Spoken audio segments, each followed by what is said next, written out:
अभी एज वाले क्वेश्चन देखते हैं। ये किसके अंदर आता है, ये टॉपिक ये उसके अंदर अच्छे से समझिए। एप्टीट्यूड टेस्ट करके एक ऐप है, उसके अंदर ये सारी चीज़ें क्लियर हो गई। तो क्या करते हैं, देखते हैं। तो देख पहले क्या आता है, अगर किसी की एज करंट एज क्या है एक्स है और फिर उसकी एज का एन टाइम लिया जाए तो वो क्या हो जाएगा, एन एक्स हो जाएगा। और किसी की करंट एज एक्स है और एन साल के बाद या एन साल हैंस या after an year later hence और आफ्टर, इन तीनों का मतलब होता है कि कुछ समय के बाद। तो एन साल के बाद क्या एज हो जाएगी, एक्स प्लस एन हो जाएगी। और ये एज दोनों साइड होगी। अगर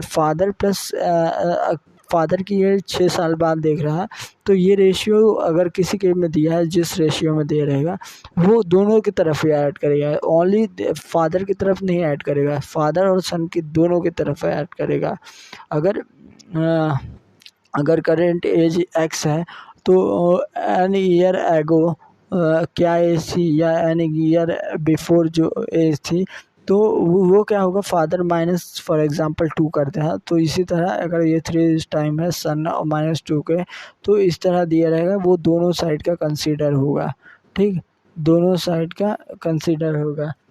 और अगर किसी का एज का रेशियो दिया है एज टू बी, तो एक की एज होगी ए एक्स होगी और दूसरी की एज क्या होगी, बी एक्स मानेंगे। फॉर एग्जाम्पल राहुल और रोहित की एज क्या दी है, 5:6 है, तो राहुल की मानेगा 5x और जो रोहित है उसकी मानेगा 6x मान लेगा और उसके हिसाब से इक्वेशन में वैल्यू रखेगा।